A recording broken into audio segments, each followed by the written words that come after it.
بسم اللہ الرحمن الرحیم رب اشرح لی صدری ویسر لی امری واحلل عقدۃ من لسانی یفقہوا قولی اللہم صل علی محمد وعلی آل محمد کما صلیت علی ابراہیم وعلی آل ابراہیم انک حمید مجید اللہم بارک علی محمد وعلی آل محمد کما بارکت علی ابراہیم وعلی آل ابراہیم انک حمید مجید۔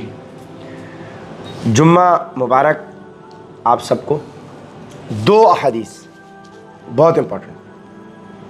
اللہ کے نبی فرماتے ہیں کہ جس شخص نے جمعے کے روز سورہ کہف کی تلاوت کری وہ ایک جمعے سے دوسرے جمعے تک نور کی پروٹیکشن میں ایک لائٹ اس میں سے ایمٹ ہوگی، روحانیت ایمٹ ہوگی، وہ ایک جمعے سے دوسرے جمعے تک پروٹیکشن میں رہتا ہے۔ سورہ کہف کی تلاوت یعنی عربی تلاوت کرنی پڑے گی، ضروری ہے۔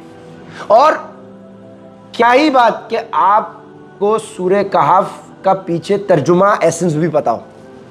تو دوسری حدیث کہ جس شخص نے سورہ کہف کی شروع کی 10 آیات حفظ کر لیں، یاد کر لیں، وہ دجال کے فتنے سے پروٹیکٹڈ رہے گا۔ دجال، اور دجال وہ کہ جس کے لیے تمام انبیاء نے، رسولوں نے اپنی قوموں کو جس کے فتنے سے آگاہ کیا، ڈرایا، اللہ کے نبی نے بھی ڈرایا کہ یہ بہت سخت اس کا عذاب، اس کی آزمائش اس کی ہوگی، بہت سخت ٹیسٹ اینڈ ٹرائلز ہوں گے دجال کے فتنے سے۔ اور آج ہم اسی دور میں زندہ ہیں، تمام دنیا اس بات کو ایکسیپٹ کر رہی ہے۔ اور اسی کے لیے ایک دعا جو نماز کے اندر اللہ کے نبی لازماً عطیات کے بعد پڑھتے تھے، درود شریف کے بعد، اللہم انی اعوذ بک من عذاب القبر ومن عذاب جہنم ومن فتنۃ المحیا والممات ومن شر فتنۃ المسیح الدجال۔ مینڈیٹری ہے یہ، اللہ کے نبی ہر نماز میں یہ پڑھتے تھے، قبر کے عذاب سے، اللہم انی اعوذ بک من عذاب القبر ومن عذاب جہنم، جہنم کے عذاب، ومن عذاب جہنم ومن فتنۃ المحیا، زندگی اور موت کی آزمائش سے، اور دجال کے فتنے سے اللہ پاک محفوظ رکھے۔ تو یہ کوئی ہلکی بات نہیں ہے کہ ہر نماز کے اندر دجال سے پروٹیکشن کا آپ دعا مانگ رہے ہو، اور شروع کی 10 آیات اگر آپ کو حفظ ہوں گی، اس سے مطلب کہ آپ کو پتہ ہوگا اس کا ایسنس۔ تو آج ہم اپنی کوشش میں پھر سے 10 آیات کی ریفلیکشن کریں گے۔ تو آپ نے اس کو غور سے سننا ہے، اس کو مکمل کریں گے، اور اس کے بعد مسجد کی طرف بڑھیں گے۔ کوشش کریں گے کہ اللہ ہمیں ٹائم دے تو پھر ہم سورہ کہف کی آج تلاوت بھی کر لیں، ٹھیک ہے، سب عربی میں۔ اور ورنہ حافظ صاحب ہمارے ساتھ موجود ہیں، ان سے تلاوت کروا لیں گے تو اس توسط سے ہماری بھی تلاوت ہو جائے گی انشاءاللہ، ٹھیک ہے جی۔ تو اس سے پہلے ہمیں یہ پڑھنا ضروری ہے کہ بات کیا ہو رہی ہے۔ اس کے پیچھے ایک ریزن کہ اگر اللہ صرف تلاوت کرنا ہی صرف مقصد ہوتا، صرف بول رہا ہوں میں تلاوت کرنی ہے، لیکن اگر صرف تلاوت کرنا ہی مقصد ہوتا تو پھر عرب قوم کے اوپر قرآن پاک کسی اور لینگویج میں نازل ہوتا، انگلش میں ہوتا، اردو میں ہوتا، ہیبرو میں ہوتا، کسی میں بھی ہوتا، جاپنیز چائنیز میں ہوتا، لیکن عربی قوم کے اوپر عربی زبان میں نازل ہونے کا مقصد کیا کہ قرآن کو تلاوت بھی کرنی ہے، اور اپنی زبان میں ہونے کا مقصد کیا، آپ نے اس کو سمجھنا بھی ہے اپنی زبان میں۔ تو تلاوت تو انشاءاللہ ہم کرتے ہیں، کریں گے بھی، لیکن ہم نے اس کو ترجمے سے بھی سمجھنا ہے کہ اللہ بات کیا کہہ رہا ہے، کیونکہ قرآن پاک دنیا میں سب سے زیادہ پڑھے جانے والی کتاب ہے، اور سب سے زیادہ قرآن پاک ہی بغیر سمجھ کر پڑھے جانے والی کتاب بھی ہے، کیونکہ کوئی بھی شخص جو چیز اس کو سمجھ میں نہیں آتی وہ ریسائٹ نہیں کرتا۔ ہم واحد ہیں وہ جو قرآن اپنی مدر ٹنگ میں نہیں ہے پھر بھی پڑھتے ہیں، تلاوت کرتے ہیں، لیکن سمجھتے نہیں ہیں۔ تو قرآن کا اصل حق ہے کہ اس کو سمجھا جائے، کیونکہ جب آپ اس کو پڑھیں گے پھر اپنی زبان میں سمجھیں گے تو ہی عمل ہو سکتا ہے۔ عمل کے لیے سمجھنا ضروری ہے۔ تو ہم اس کو ریفلیکٹ کرنا شروع کر رہے ہیں۔ بسم اللہ الرحمن الرحیم۔ تمام تعریفیں اللہ کی ہیں جس نے اپنے بندے پر کتاب نازل کی۔ اب تمام تعریفیں اللہ کی ہیں، اس سے ہم کیا ریفلیکٹ کرتے ہیں کہ آپ کسی بھی چیز کی تعریف کر لیں, کسی بھی چیز کی جو تعریف آپ کر لیں, آپ کو مثال کے طور پہ ہم اس کمرے میں بیٹھے, آپ کو اس میں جو کچھ نظر آ رہا ہے آپ اس کی تعریف کر لیں, کسی بھی چیز کی. آپ کو کرسی اچھی لگ رہی ہے, آسمان اچھا لگ رہا ہے, یہ پنکھا اچھا لگ رہا ہے, بوتل اچھی لگ رہی ہے, موبائل اچھا لگ رہا ہے, کاغذ اچھا لگ رہا ہے, اے سی اچھا لگ رہا ہے. وہ جس چیز سے بنا ہوا ہے, جس را مٹیریل سے بنا ہوا ہے, وہ را مٹیریل اللہ نے بنایا ہے. آپ کو سیف اچھا لگ رہا ہے, سیف اللہ نے بنایا ہے. آپ کو کبریا بھائی اچھے لگ رہے ہیں, ان کی نیچر اچھی لگ رہی ہے, وہ نیچر اللہ نے دی ہے. آپ کسی بھی چیز کی تعریف اگر کریں گے, الٹیمیٹ تعریف, سورس آف کریشن اس چیز کی اللہ کی ذات ہے. تو آپ کسی بھی چیز, یار مجھے محمد علی بھائی بہت اچھے لگ رہے ہیں, ان کی مونچھیں تو بہت ہی پیاری لگ رہی ہیں, ان کا فیٹ تو بہت ہی پیارا لگ رہا ہے, اور ماشاءاللہ جو ان کی پرسنالٹی, ان کی فزیک, ان کی صحت, ان کا انداز گفتگو, انداز بیان مجھے بہت اچھا لگ رہا ہے. تو یہ انداز, یہ گفتگو, یہ تمام چیز, شخصیت, آنکھیں, خوبصورتی, یہ اللہ نے ان کو دی ہے. کسی بھی چیز کی آپ تعریف کریں گے, الٹیمیٹلی وہ اس کی سورس آف کریشن اللہ کی ذات ہے. اس سے یہ ہے تمام تعریفیں اللہ کے لیے ہیں, جس نے اپنے بندے پر کتاب نازل کی. اور ہم چونکہ سیرہ بھی ساتھ ساتھ پڑھ رہے ہیں, تو اب ہمیں اس کی امپورٹنس پتہ چل رہی ہے کہ وہاں پر ان کے پاس حضرت ابراہیم سے لے کے نبی پاک صلی اللہ علیہ وآلہ وسلم تک 2000 سال بیچ میں, اب ان کو نہیں پتا کہ بھائی حق کیا ہے, باطل کیا ہے. کچھ نہ کچھ باقی ہے, باقیات دین ابراہیمی کی, لیکن پوری ایگزیکٹ نہیں ہے. ہمارے پاس آج 1500 سال ہو چکے, ہمارے پاس ایگزیکٹ موجود ہے. تو یہ اللہ کی طرف سے اٹ سیلف ایک بلیسنگ ہے, ہدایت ہے, قیامت تک کے لیے ہدایت ہے, کہ کوئی بندہ اب یہ نہیں کہہ سکتا کہ مجھے نہیں پتا کہ بھائی میں جنت کی ٹکٹ کیسے حاصل کروں. تمام تعریفیں اس اللہ کے لیے ہیں جس نے اپنے بندے پر کتاب نازل کی, اور اس میں کسی قسم کی کوئی خامی نہیں رکھی. خامی نہیں ہے اس میں, کوئی ایرر نہیں ہے, کوئی ڈاؤٹ نہیں ہے, کوئی شک نہیں ہے, کوئی خامی نہیں ہے اس کے اندر. پیور ہی پیور ہے. اس میں جو موجود ہے یہی ہے, حق ہے, اسی کو پکڑنے سے جنت کی ٹکٹ ہے. جو اللہ کے نبی نے فرمایا, میں تم میں دو بھاری چیزیں چھوڑے جا رہا ہوں, ایک اللہ کی کتاب, ایک اہل بیت. اللہ کی کتاب اللہ کی رسی ہے, جس نے اس کو پکڑ لیا وہ کبھی گمراہ نہیں ہوگا.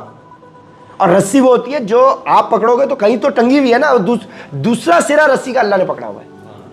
تو اگر آپ نے قرآن کو پکڑ لیا تو یعنی رسی پکڑ لی. اب رسی پکڑی تو رسی کھینچنے والا کون؟ اور اگر آپ دو اینگل ہے, رسی پکڑ لی, اللہ نے کھینچی تو اللہ تک پہنچ گئے. پکڑنا ہے. اور ایک شخص ہوتا ہے جب رسی پکڑ کے خود کلائم کرے گا, یعنی دونوں صورتوں میں پہنچو گے اللہ کے پاس ہی. اللہ کی کتاب اللہ کی رسی ہے, جس نے اس کو پکڑ لیا وہ کبھی گمراہ نہیں ہوگا. اور دوسرے میرے اہل بیت. اہل بیت سے کیا مل رہا ہے؟ اللہ کے نبی کی زندگی مل رہی ہے. کیوں؟ کیونکہ اہل بیت سے, اللہ کے نبی کے گھر والوں سے زیادہ قریب اللہ کے نبی کو کون جانتا ہے؟ ہم تک احادیث کا ذخیرہ حضرت عائشہ سے پہنچ رہا ہے, اصحاب سے پہنچ رہا ہے, اللہ کے نبی کے گھر والوں سے پہنچ رہا ہے. ٹھیک ہے, سو یہ چیز ہم نے ذہن میں رکھنی ہے, اللہ کے نبی کے گھر والوں کو پکڑنا ہے. ٹھیک ہے جی, اس میں کوئی خامی نہیں رکھی, کوئی ڈاؤٹ نہیں ہے. اللہ کے لیے تمام تعریفیں ہیں جو تمام جہانوں کا پروردگار ہے. اپنے بندے محمد صلی اللہ علیہ وآلہ وسلم پر یہ کتاب نازل کی, اس میں کوئی شک نہیں ہے, اس میں کوئی خامی نہیں ہے, کوئی ایرر نہیں چھوڑا کہ تم اس میں ڈاؤٹ میں پڑ جاؤ. ایک سیدھی سیدھی کتاب جو اس نے اس لیے نازل کی ہے کہ لوگوں کو اپنی طرف سے ایک سخت عذاب سے آگاہ کرے. سیدھی سیدھی کتاب, یعنی ہم یہاں سے گوگل میپ پہ جائیں اور کسی لوکیشن کو سیٹ کریں, ادھر ادھر سے رستے ملتے ہیں نا بھائی, ایسا کچھ نہیں ہے. یہ سیدھی سیدھی کتاب ہے, سیدھا سیدھا رستہ دکھائے گی. اس میں کوئی ادھر سے ادھر, ادھر سے ادھر کی بات ہی نہیں ہوگی, سیدھا سیدھا تمہیں رستہ دکھائے گی. سیدھی سیدھی کتاب ہے جو اس مقصد کے لیے آئی ہے کہ تمہیں عذاب, آخرت کے عذاب سے آگاہ کر دے کہ بھائی اصل زندگی دنیا کی نہیں ہے, آخرت کی. اللہ کے نبی نے جو فرمایا کہ دنیا کی زندگی کی مثال ہے جیسے سمندر میں انگلی کو ڈالو, جتنا پانی اس انگلی پہ لگا یہ دنیا کی زندگی ہے, جو سامنے سمندر ہے وہ آخرت ہے. تو وہ کتاب تمہیں مل گئی ہے جو سیدھی سیدھی آگاہی دے رہی ہے بھائی, اس میں کوئی ڈاؤٹ نہیں ہے. یہ تمہیں آخرت کے عذاب سے بچا رہی ہے, آگاہ کر رہی ہے کہ بچو, دیکھو کیا ہونے والا ہے. اور جو مومن نیک عمل کرتے ہیں ان کو خوشخبری دے کہ ان کو بہترین اجر ملنے والے ہیں. یعنی جو گڑبڑ کر رہے ہیں, ظلم کر رہے ہیں, زیادتی کر رہے ہیں, ان کو تو آگاہ کر دے. اور بیک وقت یہ کتاب ان کو خوشخبری بھی دے کہ بھائی آپ کے لیے جنت ہے, ہمیشہ کی جنت ہے. تو یہ کتاب آنے کا مقصد کیا ہے؟ جنت اور دوزخ بتانا, آخرت کا خوف دلانا, یہ مقصد ہے. کیونکہ آخرت کا خوف ہے تبھی وہ انسان کا بچہ بنتا ہے انسان دنیا میں, ورنہ اس کو حیوان بننے سے کوئی نہیں روک سکتا. تو آخرت ہی اصل چیز ہے, موت ہی اصل چیز ہے. موت ہوئی تو آخرت شروع ختم. آپ یہ کیوں پوچھتے ہو بھائی قیامت کب آئے گی, قیامت کب آئے گی؟ تو اللہ کے نبی سے ایک صحابی نے پوچھا, اللہ کے نبی قیامت کب آئے گی؟ اللہ نے پوچھا تمہیں کیا کرنا ہے قیامت کا, تم کیوں پوچھ رہے ہو اس کا, تم بتاؤ تمہاری تیاری کیا ہے؟ تو وہ کہتے ہیں اللہ کے نبی تیاری تو کچھ نہیں ہے, بس میں اللہ اور اس کے رسول سے محبت کرتا ہوں. تو اللہ کے نبی نے بولا خوشخبری کہ انسان آخرت میں اسی کے ساتھ ہوگا جس سے وہ محبت کرتے ہیں. تو صحابہ کہتے ہیں ہمارے لیے اسلام لانے کے بعد سب سے زیادہ خوشی کا دن یہ تھا جس دن ہمیں یہ بات پتہ چلی. کیونکہ انہوں نے بولا اللہ کے نبی میرے پاس اور تو کوئی اعمال نہیں ہے, کوئی تیاری بھی نہیں ہے, بس یہ ہے کہ میں اللہ اور اس کے رسول سے محبت کرتا ہوں. یعنی جنت کی ٹکٹ کا کیا طریقہ ہے؟ لا الہ الا اللہ محمد الرسول اللہ. اور محبت کا تقاضا ہے کہ آپ جس سے محبت کرتے ہو اس کے احکامات پر چلتے ہو. یہ محبت کا تقاضا. میں محبت کرتا ہوں لیکن فالو نہیں کروں گا آپ کو. محبت کرتا ہوں, ہاں بہت محبت کرتا ہوں صاحب, نہیں سنوں گا نہیں آپ کی. نہیں, یہ کون سی محبت, یہ فراڈ ہے, یہ منافقت ہے, اسے محبت نہیں کہتے. ٹھیک ہے جی, محبت کا تقاضا ہے کہ بھائی عمل کرنا ہے. ان کو خوشخبری دے کہ ان کو بہترین اجر ملنے والا ہے جس میں وہ ہمیشہ ہمیشہ رہیں گے. یعنی جہنم والے ہمیشہ ہمیشہ اس میں رہیں گے, جنت والے ہمیشہ ہمیشہ اس میں رہیں گے. تیسری آیت میں آ گیا کہ وہ ہمیشہ ہمیشہ اس میں رہیں گے. اور تاکہ ان لوگوں کو متنبع کرے جو یہ کہتے ہیں کہ اللہ نے کوئی بیٹا بنا رکھا ہے. ڈائریکٹ جوز اور کرسچنز کے اوپر بات, تاکہ ان لوگوں کو متنبع کرے جو اتنی بڑی خرافات بول رہے ہیں کہ اللہ نے کوئی بیٹا بنا رکھا ہے. قل هو اللہ احد اللہ الصمد لم یلد ولم یولد ولم یکن لہ کفوا احد. اللہ تو گواہ ہے نا کہ ہم تجھے ایک مانتے ہیں اور تیرے علاوہ کسی کو شریک نہیں مانتے, اور ہمیں شرک سے بچا, ہمیں نفاق سے بچا. اور تاکہ ان لوگوں کو متنبع کرے جو یہ کہتے ہیں کہ اللہ نے کوئی بیٹا بنا رکھا ہے. یعنی قرآن آنے کا, اللہ کی کتاب کا مقصد سمجھ آ رہا ہے؟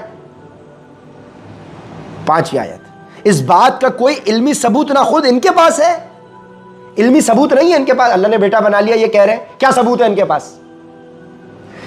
اس بات کا کوئی علمی ثبوت نہ خود ان کے پاس ہے, نہ ان کے باپ دادوں کے پاس تھا.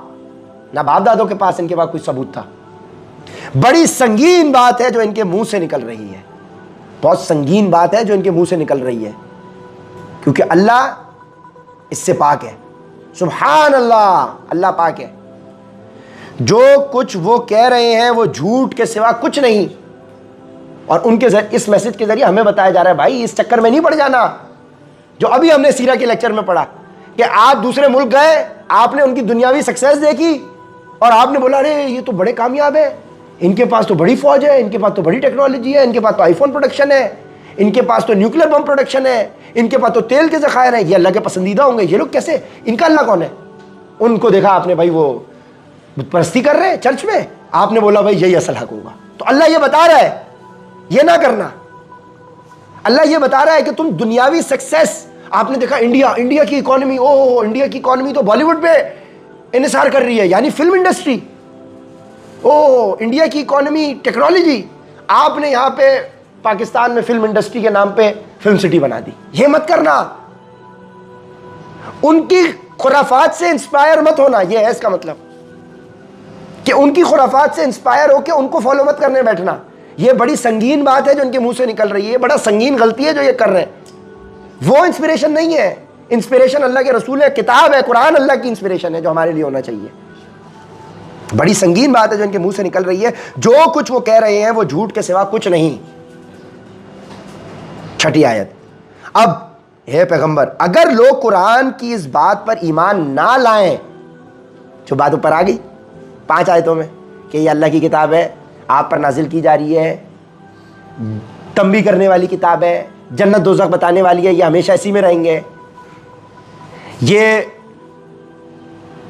اللہ نے کوئی بیٹا نہیں بنایا، یہ ایک سنگین بات ان کے منہ سے نکل رہی ہے. اگر یہ لوگ قرآن کی اس بات پر ایمان نہ لائیں، یقین نہ کریں، بلیف نہ کریں، ان کو اس بات پہ اطمینان نہیں ہے، ان کو اس بات پہ یہ محسوس نہیں ہو رہا کہ یہ حق ہے، اگر لوگ اس بات پر ایمان نہ لائیں تو ایسا لگتا ہے جیسے تم افسوس کر کر کے ان کے پیچھے اپنی جان کو گھلا بیٹھو گے. تو اللہ اپنے نبی کو کیا بتا رہا ہے کہ اگر آپ نے اپنا میسج دے دیا اور یہ ٹریک پہ نہیں آ رہے تو ایسا لگتا ہے آپ ان کو کوشش کر کر کے، کیونکہ اللہ کے نبی رحمت للعالمین انہوں نے کوشش پوری حد تک کی کہ کوئی بھی ڈیویٹ نہ ہو، تو ایسا لگتا ہے کہ تم اپنی جان گھلا بیٹھو گے. تو اے پیغمبر، تو ایسا لگتا ہے جیسے تم افسوس کر کر کے ان کے پیچھے اپنی جان کو گھلا بیٹھو گے. تمام رحمتیں اور سلامتی ہمارے نبی پاک صلی اللہ علیہ وسلم پر. اللہم صلی علی محمد وعلی آل محمد کما صلیت علی ابراہیم وعلی آل ابراہیم انک حمید مجید. اللہم بارک علی محمد وعلی آل محمد کما بارکت علی ابراہیم وعلی آل ابراہیم انک حمید مجید. 7ویں آیت، یقین جانو کہ روئے زمین پر جتنی چیزیں ہیں ہم نے انہیں زمین کی سجاوٹ کا ذریعہ اس لیے بنایا ہے تاکہ لوگوں کو آزمائیں کہ ان میں سے کون زیادہ اچھا عمل کرتا ہے. لو جی، آ گئی بات. دنیا میں جو بھی سکسیس نظر آ رہی ہے، جو سجاوٹ نظر آ رہی ہے، جو آپ کو بم نظر آ رہے ہیں، جو آپ کو کھیتیاں نظر آ رہی ہیں، جو آپ کو بلڈنگیں نظر آ رہی ہیں، جو آپ کو کھانے پینے عیاشیاں نظر آ رہی ہیں، گاڑیاں بنگلے نظر آ رہے ہیں، یہ سب ہم نے اس کی سجاوٹ کا ذریعہ اس لیے بنایا ہے تاکہ ہم یہ آزمائیں کہ کون ہے جو اچھا عمل کرتا ہے. یہ مت سمجھ بیٹھنا کہ اللہ ان سے راضی ہے، یہ نہیں ہے اس کا مطلب کہ آپ نے بولا جس کے پاس مال زیادہ ہے تو اللہ اس سے انسپائرڈ ہے، تو ایسے تو پھر آپ پورن سٹار سے انسپائر ہو جاؤ گے بھائی، ایسے تو آپ پھر فرعون سے انسپائر ہو جاؤ گے. پیسہ تو اس کے پاس زیادہ تھا، قارون، نمرود، حامان کے پاس. اگر آپ نے پیسے سے انسپائر ہونا ہے تو اس اعتبار سے اگر آپ دیکھو تو نبی پاک صلی اللہ علیہ وسلم کے پاس تو اللہ کے نبی نے مال اتنا تک جمع نہیں کیا کہ اللہ کے نبی کو زکوٰۃ دینی پڑے. مال آتا تھا اور خرچ ہو جاتا تھا. اللہ کے نبی نے کبھی اتنا مال رکھا ہی نہیں کہ اس پہ ایک سال گزر جائے کہ زکوٰۃ واجب ہو جائے. یہ ہمارے نبی کی شان ہے. اگر آپ پیسے کو موٹیویشن، پیسے کو سکسیس بنا کے انسپریشن لوگوں کو بناؤ گے تو پھر تو آپ کے انسپریشن فرعون ہونا چاہیے. بل گیٹس ہو جائے گا آپ کا، ایلون مسک ہو جائے گا آپ کا انسپریشن. اور ایلون مسک کا باپ کون ہے یہ اس کو بھی نہیں پتا. وہ آپ ایک زانی کو اپنا انسپریشن بنا لو گے، آپ پورن سٹارز کو اپنا انسپریشن بنا لو گے اگر آپ پیسے کو موٹیویشن بنا رہے ہو. آپ ٹک ٹاکرز کو، یوٹیوبرز کو اپنا موٹیویشن بنا لو گے کیونکہ ان کے پاس پیسے زیادہ ہیں. آپ پاکستانی فلم ایکٹرز کو، ایکٹریسز کو موٹیویشن بنا لو گے، کامیڈینز کو رول ماڈل بنا لو گے، انسپائر ہو جاؤ گے ان سے کیونکہ ان کے پاس پیسہ ہے، گاڑی ہے، بنگلہ ہے. گاڑی بنگلہ پیسہ ہونا انسپریشن نہیں ہے. یہ یقین جانو کہ روئے زمین پر جتنی چیزیں ہیں ہم نے انہیں زمین کی سجاوٹ کا ذریعہ اس لیے بنایا ہے تاکہ لوگوں کو آزمائیں کہ ان میں سے کون زیادہ اچھا عمل کرتا ہے. صرف ٹیسٹ ہے. دنیا آخرت کی کھیتی ہے، جو دنیا میں بوگے آخرت میں وہی کاٹو. اور دنیا ہے کیا 60 65 70 80 100 سال، 30 35 40 50 تو گزر گئے، پیچھے کتنے رہ گئے؟ ابھی 10 15 کے پیچھے اپنی آخرت جلا دیں تو کتنا بڑا خسارہ ہے. اللہ میں اسی ماحول سے جوڑے رکھے، اسی اے سی والے کمرے میں بیٹھ کے پورا دن کام ہو جاتا ہے، روزی بھی مل جاتی ہے، اللہ بھی ہو جاتا ہے، نمازیں بھی ہو جاتی ہیں. تو اللہ اس ماحول کی برکت سے ہم سب کو راہ راست پر رکھے، نفاق سے پاک کرے، ایمان کی حالت میں دنیا میں رکھے، ایمان کی حالت میں اٹھائے. اور اگر اللہ تو سمجھتا ہے آج ہماری جنت کی ٹکٹ پکی ہے، آج ہی اٹھا لے، آج ہی اٹھا لے. Who would want to live in this world اگر اس کو پتا ہے کہ میری موت آئی اور میں جنت میں جا رہا ہوں. حضرت امام حسین نے کیا فرمایا رضی اللہ تعالیٰ عنہ؟ کیا فرمایا؟ اگر موت زندگی کی سب سے بڑی حقیقت ہے، جو کہ ہے، تو پھر شہادت سے افضل موت کون سی؟ اگر موت آنی ہی ہے تو پھر ویسی آئے نا جو سب سے زیادہ اللہ کو محبوب ہے. اگر موت آنی ہے، اب ایک ہے کسی کو بم میں پڑ گیا، کوئی آسمان میں اڑ گیا، کسی کو مچھلی کھا گئی، کسی کو شیر کھا گیا. ویڈیوز دیکھتے ہو نا آپ، کوئی پینکریا کے مسئلے سے مر گیا، کوئی ڈائبٹیز سے مر گیا، کسی کا ہارٹ فیل، کسی کا کولیسٹرول، کسی کا بی پی. اگر موت آنی ہی ہے تو پھر شہادت سے افضل.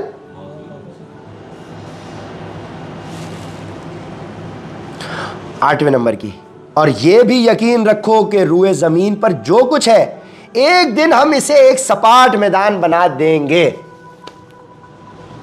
یعنی جو آج تمہیں اتنی عیش و عشرت بلڈنگیں چیزیں نظر آ رہی ہیں, یہ سب ایک دن آئے گا جب سب زیرو ہوگا, سب سیدھا ہوگا, سب ختم ہو جائے گا. جنت ختم نہیں ہونی, یہ ختم ہو جائے گا. تو اس کے پیچھے اپنی آخرت کیوں برباد کرتے ہو؟ فرعون کہاں لے کے گیا اپنا مال؟ سر حامان کہاں لے کر گیا جس کی چابیاں تھیں؟ قارون کہاں لے کر گیا جی؟ اسٹیو جاب بیچارہ کہاں چلا گیا؟ وہ بیچارہ میرا اس لیے نکلا, اس کو سمجھ آ گئی تھی. اس نے ہینڈ میں جاتا تھا, میں نے اپنی پوری زندگی جن چکروں میں لگا دی, آج میرے رشتے میرے ساتھ نہیں کھڑے ہوئے, پیسہ مجھے نہیں بچا سکتا. کہاں گیا بیچارہ؟ کیا معاملہ ہوا اس کا؟ تو بھائی پیسے والے لوگوں کو انسپریشن نہیں بنانا. ہماری انسپریشن صرف ایک ہی ہے, محمد رسول اللہ صلی اللہ علیہ وآلہ وسلم. اللہم صلی علی محمد وعلی آل محمد. اور یہ بھی یقین رکھو کہ روئے زمین پر جو کچھ ہے ایک دن ہم اسے ایک سپاٹ میدان بنا دیں گے. 9ویں آیت. کیا تمہارا یہ خیال ہے کہ غار اور رقیم والے لوگ ہماری نشانیوں میں سے کچھ زیادہ عجیب چیز تھے؟ کیا تمہیں یہ خیال ہے کہ غار اور رقیم والے لوگ ہماری نشانیوں میں سے کچھ زیادہ عجیب چیز تھے؟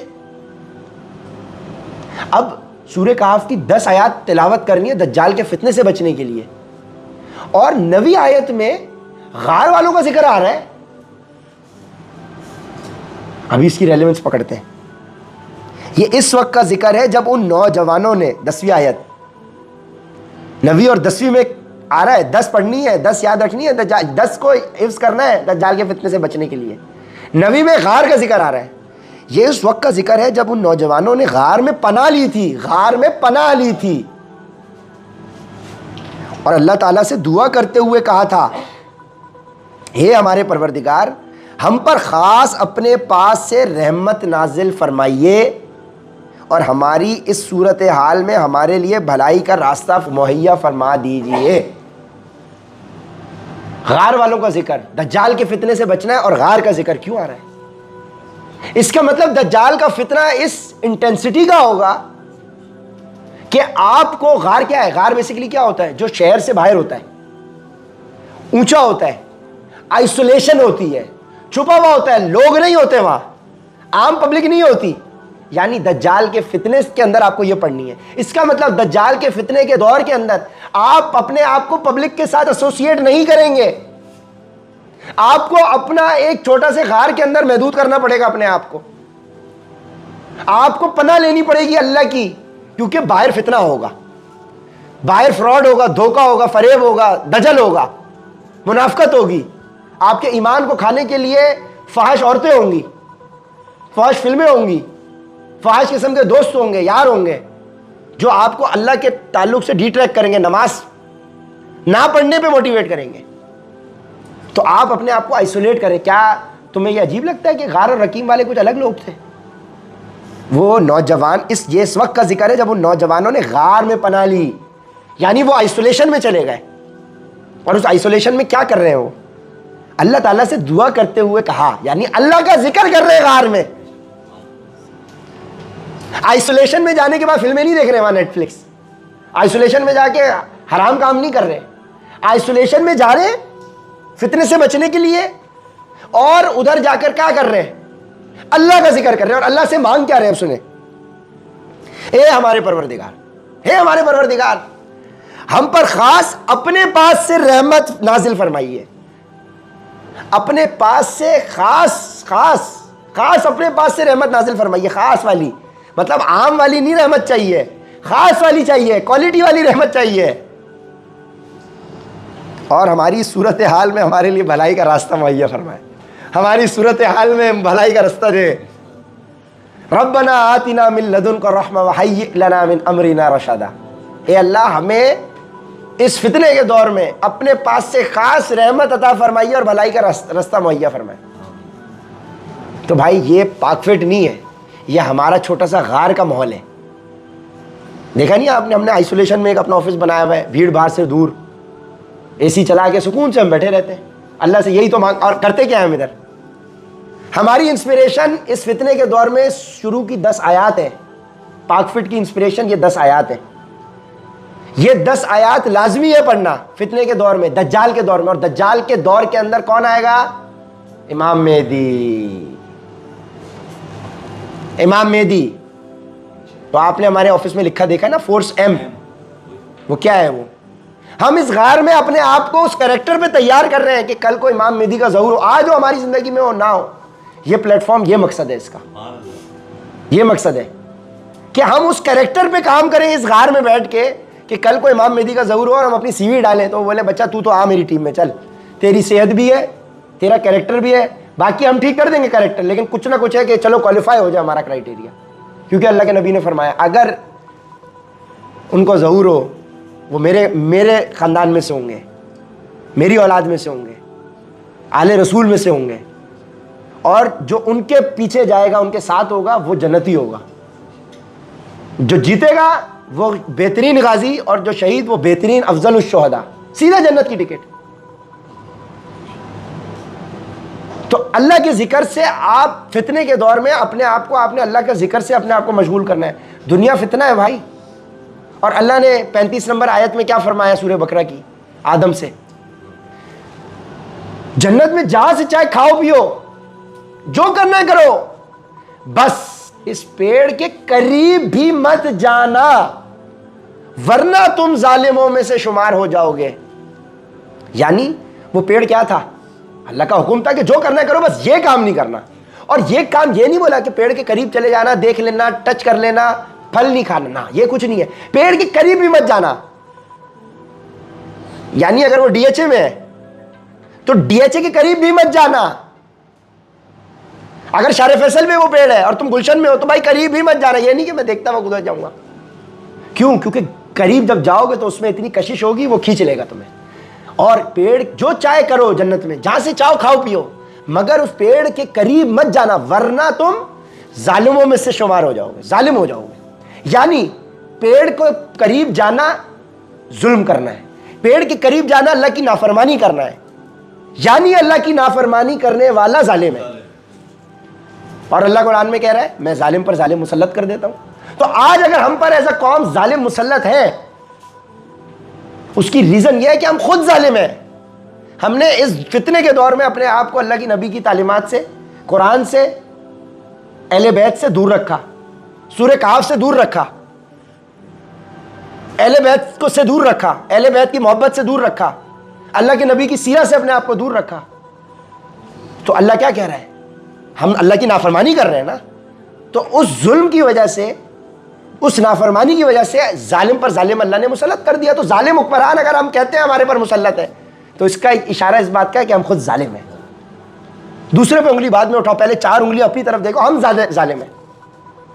اور سب سے قیمتی بات، ربنا ظلمنا انفسنا وان لم تغفر لنا وترحمنا لنکونن من الخاسرین. یعنی اے رب ہمارے، میں خطا کار ہوں، میں ظالم ہوں، میں قصوروار ہوں، اگر تو نے ہمیں معاف نہیں کیا تو ہم خسارہ پانے والوں میں سے ہوں گے. حضرت آدم کی یہ دعا اللہ نے سکھائی. ایکنالجمنٹ، یعنی اس بات کی ایکنالجمنٹ کہ میں قصوروار ہوں، میری غلطی ہے. دوسرے کو چھوڑ دو، ظالم حکمران کو ابھی بعد میں کہنا ظالم، پہلے اپنے آپ کو دیکھو کہ کہیں میں بھی تو نہیں ہوں ظالم. کیونکہ اگر تم خود ظالم ہو تو دوسرے کو ظالم بولنے کا فائدہ نہیں. پہلے اپنے آپ کو ٹریک پر لاؤ، اور اگر اپنے آپ کو ٹریک پر لاؤ گے تو اللہ کی رحمت تمہارے اوپر تو ہو جائے گی. اور آہستہ آہستہ شروع کرو، پھر وہ قافلہ بڑھتا چلا جائے گا.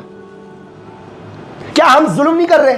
سر اللہ کی نافرمانی کرنے والا ظالم ہے، ہم نے قرآن سے دیکھ لیا. کیا ہم اللہ کی نافرمانی نہیں کر رہے؟ محمد علی بھائی، نام میرا محمد علی ہے، فجر کی میری نماز چلی گئی. نام میرا حیدر ہے، میری فجر کی نماز چلی گئی. نام میرا انس ہے، جس نے 10 سال صحابی رسول نے 10 سال وضو کرایا، خدمت کی. اعمال ہمارے کیا ہے؟ نام میرا عباس ہے، نام میرا سیف اللہ ہے، نام میرا طاہر ہے، نام میرا محمد احمد ہے، نام میرا عمر بلال ہے. کام ہمارے عمر اور بلال والے ہیں. فحش گوئی ہم کر رہے، گالیاں ہم دے رہے، فراڈ، جھوٹ، دھوکہ دہی کے انوائرمنٹ میں ہم پنپ رہے ہیں، ہم دوسرے کو ظالم کہہ رہے ہیں. یہ ہے اپنے آپ کو ہمیں اللہ اور اس کے رسول کی محبت سے جوڑنا پڑے گا، تعلیمات سے جوڑنا پڑے گا. یہ ماحول ہے جو آپ کو بچا کے رکھتا ہے، یہ وہ غار ہے جو آپ کو بچا کے رکھے گا. ٹھیک ہے جی. سو اللہ پاک ہمارے دلوں میں اس جمعے کے دن، ہمارے دلوں میں اپنی محبت نصیب فرمائے، اپنے نبی پاک صلی اللہ علیہ وآلہ وسلم کی محبت نصیب فرمائے، نبی پاک صلی اللہ علیہ وآلہ وسلم کی تعلیمات پر چلنے والا بنائے، نبی پاک صلی اللہ علیہ وسلم کی محبت نہیں، صحیح معنوں کے اندر اطاعت نصیب فرمائے. اور محبت اور اطاعت جب مکس ہو جاتی ہے تو بن جاتی ہے اتباع. یعنی ایک ہوتی ہے اطاعت کہ آپ نے اللہ کے نبی کی اطاعت کی، اور ایک اطاعت محبت کے ساتھ کی کہ پیچھے یہ جذبہ تھا کہ اللہ کے نبی نے ہمارے لیے کتنی قربانیاں دی ہیں، کہ صحابہ سے فرمایا کہ میں اپنے بھائیوں سے ملنے کا اشتیاق ہے، مجھے شوق ہے، میں اپنے بھائیوں سے ملنے کے انتظار میں ہوں. صحابہ نے بولا اللہ کے نبی کیا ہم آپ کے بھائی نہیں ہیں؟ اللہ کے نبی نے فرمایا تم میرے بھائی نہیں ہو، تم میرے صحابہ ہو. میرے بھائی وہ ہیں جو میرے بعد آئیں گے اور ایمان مجھ پر ویسا لائیں گے جیسا تم لائے ہو، کیونکہ تم مجھے دیکھ کر ایمان لا رہے ہو، اور آگے میرے وہ ہیں بھائی میرے جو مجھے دیکھے بغیر مجھ پر ویسا ایمان لائیں گے جیسا تم لائے ہو. ہمیں اللہ کے نبی نے اپنا بھائی کہا ہے. تو کیا ہم ویسے بھائی بننے کے ہمارے اعمال ہیں؟ اللہ پاک سے دعا ہے کہ جو ہم نے سیرہ کا سلسلہ شروع کیا اللہ پاک اس کو بھی قبولیت عطا فرمائے، اس کو ہمارے لیے صدقہ جاریہ بنائے. ہمارے اس پلیٹ فارم سے اللہ پاک ہم سے جو خدمت لے رہا ہے وہ خدمت ہم سے لیتا رہے، ہمیں حلال رزق کے حصول کے لیے ہم لگے رہے، ہمیں اللہ اپنے علاوہ کسی کا محتاج نہ کرے، عمر بھائی کا محتاج نہ کرے، کسی بھائی کا محتاج نہ کرے، اللہ اپنے علاوہ کسی کا محتاج نہ کرے. نفاق تو ہمارے دلوں سے اللہ ایسے پاک کرے جیسے وہ ہے ہی نہیں. اللہ ہمیں وہی دعا جو تو نے ہمیں سکھائی ہے سورہ بقرہ میں کہ اللہ پاک ہم پہ اتنا لوڈ نہ ڈالیو جو ہم اٹھا نہیں سکتے. ہم سے اگر خطائیں ہو گئی ان انٹینشنل ہمیں معاف فرما، ہمیں خاص اپنے پاس سے رحمت عطا فرما، ہمیں سیدھا رستہ دکھا. تو اس جمعے کے روز اس محبت خلوص کے ساتھ، اور انشاءاللہ یہ اللہ کے ذکر کی برکات ہے جو انشاءاللہ، اور جتنا تو ہمیں روزی رزق دے ہمیں اس کے اوپر راضی کر دے. ہمارے دلوں سے جلن، حسد، کینہ، بغض نکال باہر کر، ڈیلیٹ، بلاک اینڈ ڈیلیٹ کر دے. ایسا کنٹرول شفٹ ڈیلیٹ کر دے کہ ڈائریکٹ ریسائیکل بن میں بھی نہ جائے، کیونکہ ریسائیکل بن سے ریسٹور ہو سکتا ہے. ایسا کنٹرول شفٹ ڈیلیٹ کر دے کہ میموری سے اڑ جائے جلن، حسد، بغض، ناشکری، کیونکہ تو نے کہا ناشکر لوگوں کو میں پسند نہیں کرتا. تو ہمیں اپنے شکر گزار بندوں میں سے بنا، ہمیں امام مہدی کی فوج کا حصہ بنا، ہمیں فورس ایم کا حصہ بنا. اگر ہم اس دور میں زندہ نہ تو ہماری اولاد کو فورس ایم کا حصہ بنا. اور ہمیں ہمارے بھی وہی بات جس پہ ہم اختتام کریں گے، اللہ پاک ہماری قیامت کی کوئی تیاری نہیں ہے، تو جانتا ہے، نہ ہمارے ایسے ٹوٹے پھوٹے اعمال، ہمارے پاس کوئی اعمال نہیں جو ہم پیش کر سکیں. وہی بات جو ان صحابی رسول نے کی، ہم اللہ اور اس کے رسول سے محبت کرتے ہیں، ہمیں انہی کے ساتھ اٹھانا. ہمیں حوض کوثر پر نبی کی شفاعت عطا فرما، حوض کوثر سے پانی نصیب فرما، اور بغیر حساب کتاب کے جنت میں داخلہ عطا فرما. ہماری حیثیت تو نہیں ہم مانگیں اللہ پاک، لیکن جنت الفردوس کا اگر پڑوس والا مقام ہمیں بھی کچھ مل جائے تو آسرا بن جائے. ہمیشہ کی جنت نصیب فرما، دنیا کی محبت دل سے ایسے کنٹرول شفٹ ڈیلیٹ کروا دے. وآخر دعوا ان الحمد للہ رب العالمین. اللہم صلی علی محمد وعلی آل محمد کما صلیت علی ابراہیم وعلی آل ابراہیم انک حمید مجید. اللہم بارک علی محمد وعلی آل محمد کما بارکت علی ابراہیم وعلی آل ابراہیم انک حمید مجید. اللہ اکبر. چلے بھائی.